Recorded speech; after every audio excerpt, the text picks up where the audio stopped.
Bonjour à vous qui me rejoignez aujourd'hui. Si vous avez plus de 50 ans, ou si vous accompagnez un proche qui avance en âge, ce que nous allons partager ensemble pourrait bien changer votre manière de voir certaines habitudes du quotidien. Vous croyez connaître votre corps. Mais, et si je vous disais qu'un simple geste intime, anodin en apparence, peut secrètement miner votre santé après 65 ans? Que derrière quelques minutes de plaisir solitaire se cachent des mécanismes invisibles, capables d'affaiblir insidieusement votre cœur et vos défenses immunitaires. Depuis des années, j'accompagne de nombreux seniors. Ce qui m'interpelle toujours, ce sont ces petites habitudes du quotidien, celles qu'on ne questionne jamais, parce qu'on les croit sans conséquence. Pourtant, à un âge avancé, le corps ne réagit plus comme à 30 ou 40 ans. En réalité, chaque orgasme déclenche dans votre organisme une véritable tempête hormonale. Pas seulement de la dopamine, cette fameuse hormone du plaisir, mais aussi du cortisol, l'hormone du stress. Car oui, même dans le plaisir, le corps active son axe hypothalamo-hypophyso-surrénalien, cette fameuse centrale de stress biologique. Chez un adulte jeune, cette montée puis cette redescente hormonale se régule rapidement. Mais après 65 ans, lorsque les glandes surrénales sont plus fragiles, lorsque le système de récupération ralentit, ces décharges répétées de cortisol peuvent devenir sournoises. Le problème? Un excès chronique de cortisol affaiblit petit à petit votre système immunitaire. Vos globules blancs deviennent moins efficaces. Vos capacités à vous défendre contre les infections s'amenuisent. Vous tombez plus facilement malade, sans comprendre pourquoi. Grippe, bronchite, inflammation chronique, et parfois même des rechutes prolongées de simples rhumes. Je pense à Colette, 71 ans, une ancienne pharmacienne de Montpellier.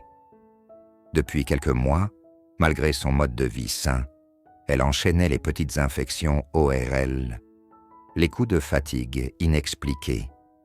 C'est en discutant en profondeur qu'elle a réalisé que certaines habitudes intimes, devenues très fréquentes depuis son veuvage, pouvaient indirectement surcharger son système hormonal déjà fragile. Le plus inquiétant, c'est que beaucoup de seniors ignorent totalement ce lien discret entre plaisir solitaire et immunité déclinante. C'est ce que nous allons explorer ensemble aujourd'hui. Vous allez découvrir ce que peu de médecins osent expliquer et surtout, comment agir pour préserver votre vitalité sans renoncer au bien-être intime. Si vous êtes déjà intrigué par ce sujet peu abordé, abonnez-vous dès maintenant à cette chaîne. Votre soutien me motive à continuer à vous proposer des contenus utiles, concrets et bienveillants pour votre santé. Et avant qu'on entre plus en détail, je vous propose un petit test de réflexion. Selon vous, lequel de ces facteurs fragilise le plus le système immunitaire des seniors? A. Le manque d'activité physique modérée au quotidien. B. La répétition fréquente de stimulations hormonales fortes, même agréables. Notez votre réponse, A ou B, en commentaire ci-dessous. Je serai curieux de lire vos réflexions. Cela nourrira nos prochaines discussions ensemble. Il y a une fatigue dont beaucoup de seniors parlent, mais qu'ils ont du mal à expliquer. Ce n'est pas simplement être un peu fatigué le soir après une journée bien remplie. Non, c'est cette lourdeur permanente, cette sensation de batterie toujours à moitié vide dès le réveil. Comme si chaque geste, chaque pensée, chaque tâche demandait un effort disproportionné. Souvent, on pense immédiatement au vieillissement, au manque de sommeil ou à quelques carences nutritionnelles. Mais derrière cette fatigue chronique insidieuse se cache parfois un facteur que peu de gens suspectent. la surcharge du système nerveux liée aux habitudes de plaisir solitaire répétées. Notre système nerveux est une merveille d'équilibre. À chaque instant, il régule des milliards d'informations, pensées, émotions, mouvements, digestion, rythme cardiaque. Et l'une de ses clés de fonctionnement repose sur des messagers chimiques qu'on appelle les neurotransmetteurs. Parmi eux, la fameuse dopamine, véritable monnaie du plaisir et de la motivation. Chaque fois qu'on atteint l'orgasme, cette dopamine explose littéralement dans le cerveau. C'est cette décharge qui procure la sensation de satisfaction intense. Mais le cerveau, par sa nature même, cherche toujours à s'équilibrer. Si ces décharges deviennent trop fréquentes, il ajuste sa sensibilité. Il réduit progressivement la densité des récepteurs dopaminergiques. C'est ce qu'on appelle le burn-out dopamine. Conséquence directe, à chaque nouvelle stimulation, il faut de plus en plus d'intensité pour ressentir le même niveau de plaisir. Mais surtout, entre ces moments de stimulation, le cerveau reste en sous-régime. Moins de dopamine disponible signifie moins d'élan, moins de motivation, moins d'énergie spontanée pour démarrer ses journées. Je pense souvent à Marcel, 67 ans, ancien professeur de littérature à Rennes. Très actif durant sa carrière, il avait toujours été un homme curieux, passionné, énergique. Mais depuis quelques années, il ressentait un étrange épuisement dès le matin. Son moral restait correct, mais tout lui semblait plus lourd. Monter quelques marches, jardiner, même lire un roman demandait un effort. En creusant avec lui, nous avons réalisé que depuis sa retraite et le départ de ses enfants, ses habitudes intimes étaient devenues beaucoup plus fréquentes. Pas dans l'excès flagrant, mais suffisante pour entretenir cette dérive hormonale douce et constante. En ralentissant progressivement, il a retrouvé en quelques semaines un dynamisme qu'il croyait perdu à jamais. Le plus troublant dans ce processus, c'est sa progressivité. On ne s'en rend pas compte sur le moment. Il ne s'agit pas ici d'un interdit, ni de diaboliser le plaisir intime, mais de comprendre qu'avec l'âge, notre système nerveux devient plus lent à se réguler. Là où il se réajustait en quelques heures à 30 ans, il lui faut parfois plusieurs jours, après 65 ans, pour revenir à son équilibre neurochimique optimal. En surchargeant régulièrement ce système avec des stimulations intenses et rapprochées, on entretient une forme d'épuisement sournois, presque invisible au quotidien. C'est un peu comme si vous laissiez constamment un appareil branché sur la prise. Même à l'arrêt, il consomme en continu de l'énergie de fond. Avec le temps, la fatigue s'accumule. Et cette fatigue neuronale a d'autres répercussions. Baisse de la concentration, troubles de la mémoire récente, petites erreurs d'inattention, difficulté à rester longtemps actif mentalement. Autant de signes que beaucoup de seniors finissent par considérer comme normaux avec l'âge, sans imaginer que certains ajustements subtils de leur hygiène de vie pourraient inverser la tendance. Comprendre la mécanique de cette fatigue neurochimique permet justement de reprendre la main. En espaçant davantage les stimulations, en privilégiant des activités physiques, des échanges sociaux, des stimulations intellectuelles variées, on réactive peu à peu la production naturelle de dopamine de fond. Et on retrouve une énergie globale beaucoup plus stable, sans ces creux d'épuisement soudain. Le système nerveux, après 65 ans, est comme un jardin qu'il faut arroser doucement, sans excès, en respectant ses cycles naturels. C'est cette sagesse de l'équilibre qui permet de préserver durablement la vitalité et la joie de vivre. Beaucoup de seniors me disent souvent « Pourtant, docteur, ça m'aide à m'endormir. Après, je me sens détendu, plus apaisé, et je trouve le sommeil plus facilement. » C'est vrai, sur le court terme. Car l'organisme, dans l'instant qui suit l'orgasme, ressent un relâchement. Le corps se relâche, les tensions musculaires tombent, la pression psychique retombe. On éprouve ce fameux apaisement post-coïtal qui semble idéal pour favoriser le sommeil. Mais ce que beaucoup ignorent, c'est que cette sensation immédiate n'est qu'une partie du tableau. En réalité, le sommeil profond, celui qui restaure véritablement nos cellules, nos neurones et nos organes, dépend d'un équilibre hormonal bien plus subtil. Et c'est là que le piège se referme. Le sommeil est orchestré par une partition chimique délicate. La montée progressive de la mélatonine dès le soir, la baisse contrôlée du cortisol, l'équilibre fin entre la dopamine et la sérotonine. Or, les décharges dopaminergiques fortes, comme celles générées par une stimulation intense en fin de soirée, viennent perturber cette partition. La dopamine repousse la montée de la mélatonine.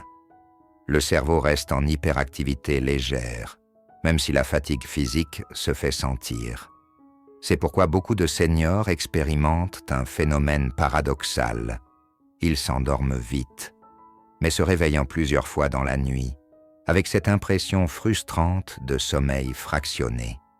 Ou bien ils dorment d'un sommeil léger, facilement interrompu par le moindre bruit, sans jamais atteindre ces phases de sommeil profond réparateur si cruciales pour le cerveau et le système immunitaire. Je repense souvent à Bernard, 70 ans, ancien chef de chantier à Clermont-Ferrand. Homme actif toute sa vie, il pensait bien gérer son hygiène de sommeil. Mais depuis quelque temps, malgré ses précautions habituelles, pas d'écran avant le coucher, chambre bien ventilée, alimentation équilibrée, il se réveillait plusieurs fois par nuit, incapable de se rendormir profondément.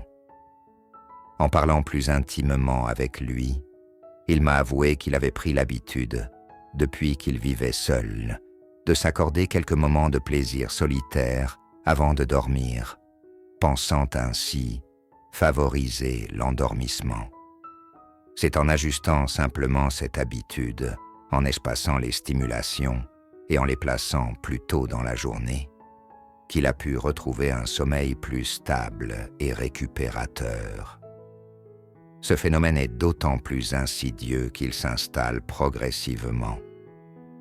Au fil des mois, le sommeil léger s'installe sans qu'on fasse spontanément le lien avec ses habitudes. On finit par croire qu'il s'agit simplement du grand âge. Pourtant, ces dérèglements hormonaux liés aux stimulations dopaminergiques du soir en sont souvent les véritables déclencheurs. Et lorsque le sommeil profond manque de qualité sur la durée, les conséquences s'accumulent. Baisse de la mémoire, fragilité émotionnelle, hausse de l'inflammation chronique et même un vieillissement accéléré des tissus cérébraux. Le sommeil, surtout après 65 ans, devient un capital de santé extrêmement précieux.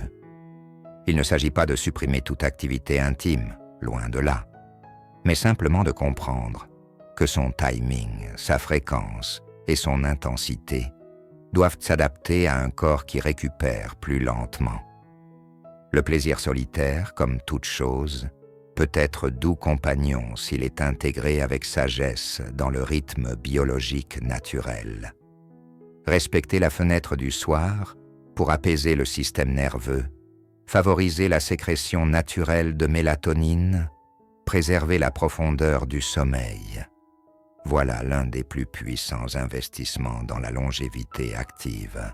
En avançant en âge, nombreux sont les hommes qui commencent à percevoir ces petits changements intimes auxquels ils n'étaient pas confrontés auparavant.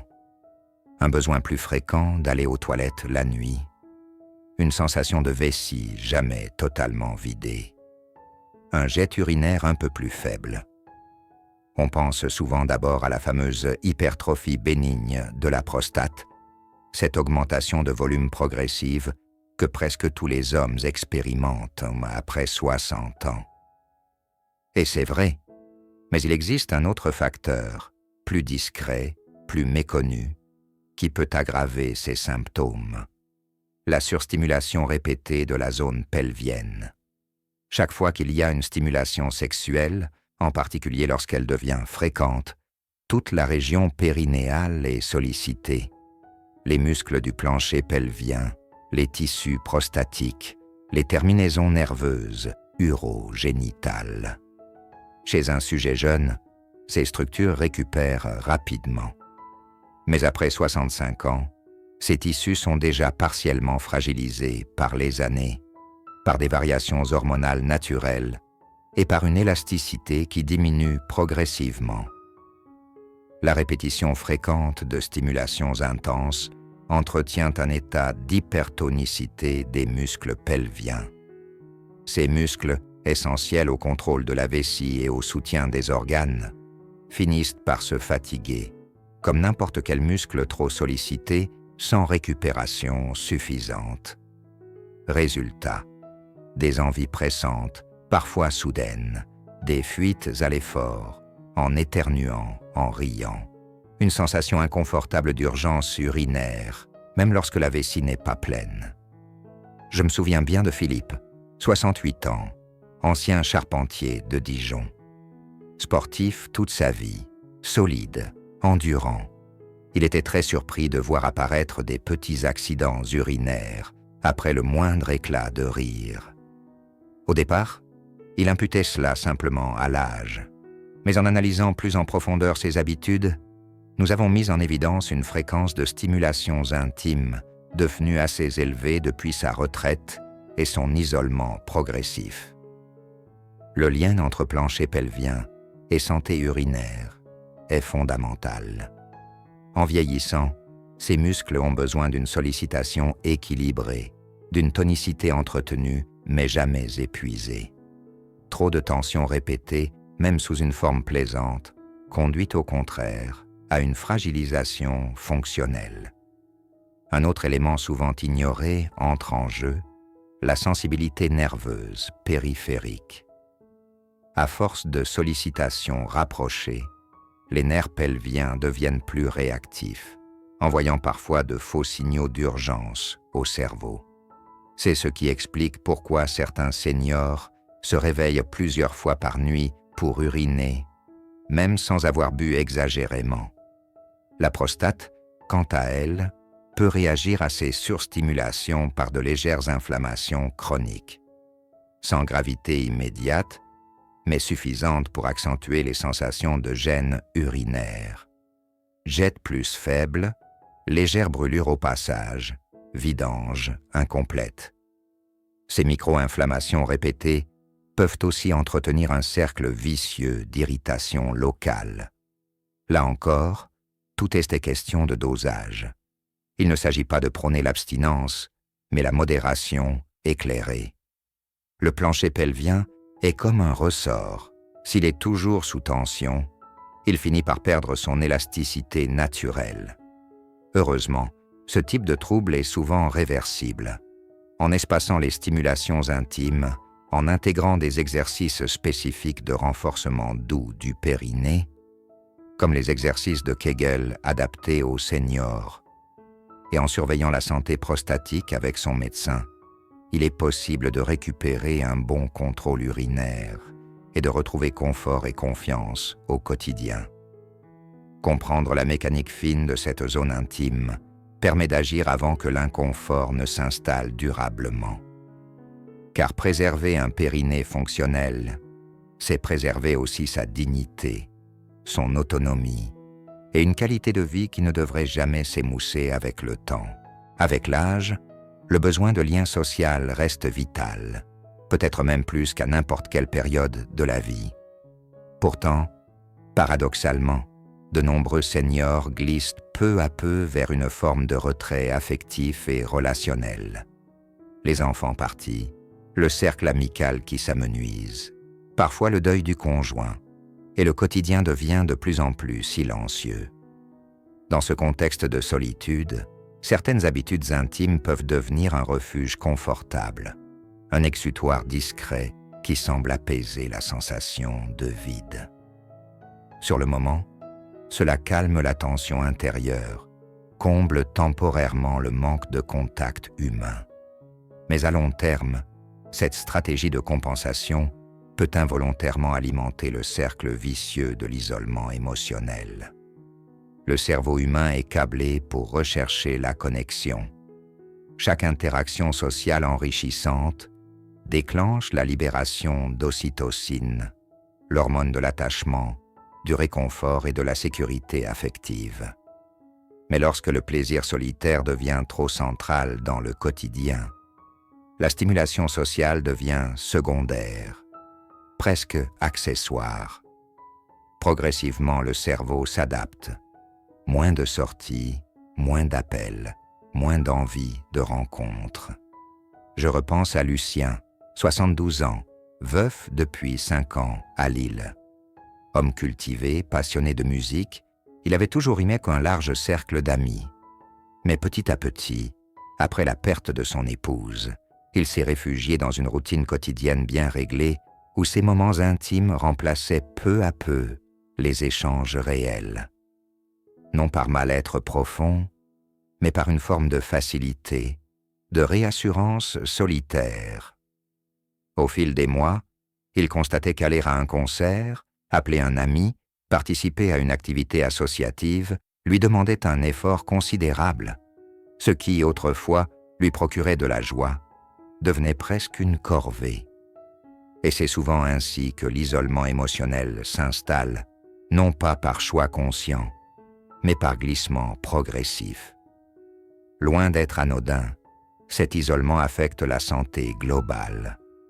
L'absence de stimulation sociale riche favorise la dépression légère, la perte d'élan vital, et même un affaiblissement du système immunitaire, tant l'interaction humaine participe à notre équilibre neuro-hormonal.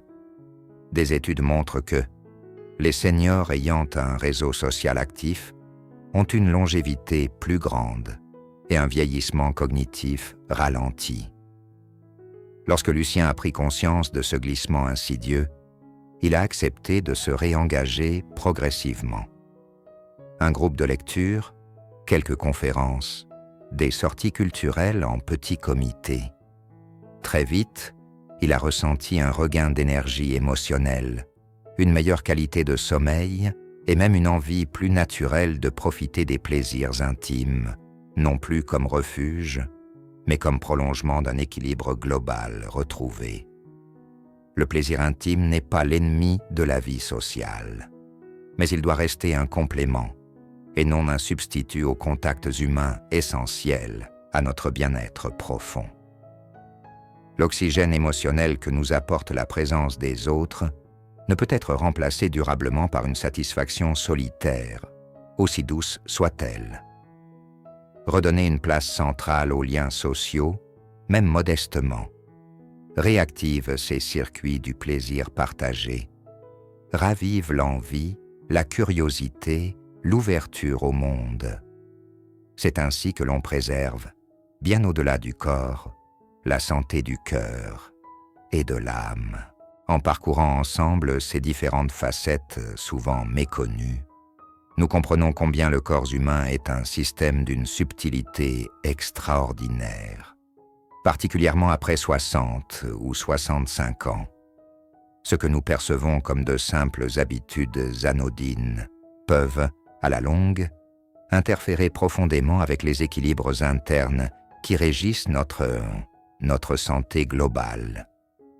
Le plaisir intime, et notamment le plaisir solitaire, est un sujet encore délicat à aborder, souvent entouré de tabous ou de fausses croyances.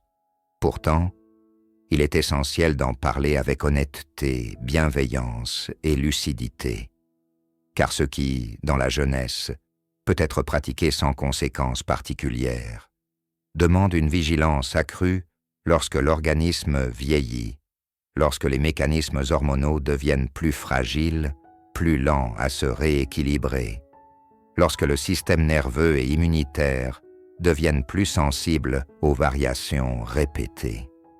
Nous avons vu comment des stimulations fréquentes et intenses peuvent perturber non seulement le cœur et la tension artérielle, mais aussi le système immunitaire par le biais du cortisol chronique. Comment le système nerveux, saturé de décharges dopaminergiques successives, finit par fatiguer, laissant une sensation diffuse de léthargie, de manque d'élan vital. Comment le sommeil, que l'on croyait améliorer par une simple détente du soir, se fragilise insidieusement sous l'effet d'une désorganisation hormonale nocturne. Comment la prostate et le périnée, sollicités sans temps de récupération suffisant, peuvent à leur tour envoyer des signaux de dysfonctionnement. Enfin, comment le repli progressif dans ses habitudes, au détriment du lien social et émotionnel, favorise un isolement qui appauvrit l'équilibre psychologique et affectif, si essentiel au bien-être des seniors. Mais au-delà de ces constats parfois préoccupants, il y a surtout de formidables leviers d'action, car la majorité de ces effets ne sont pas irréversibles. Le corps possède une capacité d'adaptation extraordinaire dès lors qu'on lui offre les bonnes conditions. Ajuster la fréquence des stimulations, respecter des temps de récupération suffisants, replacer la vie sociale et les interactions humaines au cœur du quotidien, intégrer de nouvelles activités stimulantes sur le plan cognitif, physique et émotionnel. Voilà des clés simples, accessibles à tous, qui permettent de retrouver équilibre, énergie, qualité de sommeil et joie de vivre. La véritable sagesse après 60 ans ne consiste pas à bannir le plaisir, mais à l'intégrer avec intelligence, en respectant la nouvelle réalité de son corps. Chaque senior mérite de continuer à vivre des moments d'intimité, mais dans une approche plus consciente, respectueuse de ses rythmes biologiques naturels. Le corps est un jardin précieux. Si l'on sait écouter ses signaux, doser avec finesse, arroser au bon moment, laisser reposer la terre quand il le faut, il continue à fleurir, année après année. Et vous, en y réfléchissant bien, avez-vous déjà ressenti certains de ces signaux d'alerte que nous avons évoqués aujourd'hui? Fatigue inhabituelle, sommeil moins profond, petits troubles urinaires ou baisse de motivation sans raison apparente. Partagez votre expérience en commentaire. Votre témoignage pourrait éclairer et réconforter d'autres personnes qui traversent peut-être les mêmes questionnements. Si cette vidéo vous a apporté des éclairages utiles, je vous invite à vous abonner à la chaîne pour ne rien manquer des prochaines vidéos. Chaque abonnement, chaque like, chaque partage me donne l'énergie de continuer à vous proposer ces contenus bienveillants et concrets. Et si vous souhaitez soutenir davantage ce travail et contribuer à la pérennité de cette chaîne, vous pouvez également faire un don symbolique. Chaque geste compte pour faire vivre cette belle aventure de transmission et d'accompagnement. Merci infiniment pour votre confiance. Prenez soin de vous et à très bientôt.